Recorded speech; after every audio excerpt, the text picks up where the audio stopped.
I took physics honors with Mr. Wilson my junior year. We actually had circuit boards with little light bulbs in them, and we would learn how to make the lights brighter and dimmer based on the types of connection you made. And it was really cool to do it yourself. I felt like an electrician. I've taken Miss Barragona's drawing class every semester I've been at Blair. When I first started drawing, I would just draw the symbols I had in my mind. And she really teaches you to look at things and see things the way they are and draw exactly what you see, which actually I felt like it affected more than just drawing, because then when I was looking at things all over the place, I felt like I was looking deeper.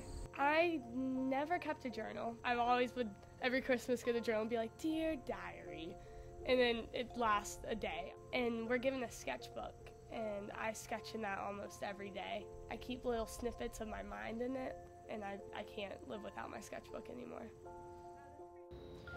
The students are required to give speeches. But I would like to share with you a few personal stories about why I always smile and why I wear bright clothing. Getting your eye contact to certain people in certain parts of the room so you can see every single person that you're speaking to. Showing the people that, wow, that person, if he's not speaking on a stage, he's speaking to me.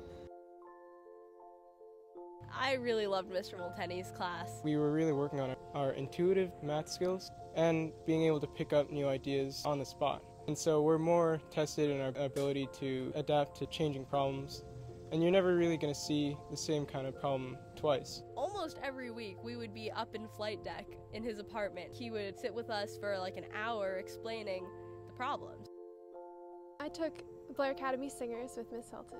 She'll have us walk around the room to the rhythm or the beat, and if there's another rhythm going on from another section, we'll tap it on our shoulder at the same time, or really try to understand the movement of the piece through our bodies. We have competitions with the other sections, sopranos against tenors, to see who can mess the other one up while we're doing a round.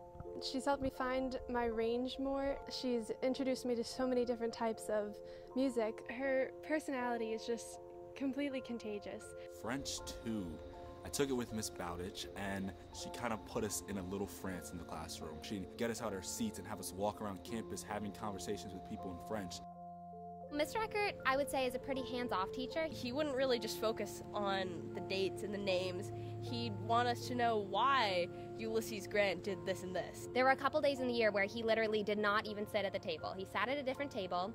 He gave us a couple questions to work through. He appointed discussion leaders.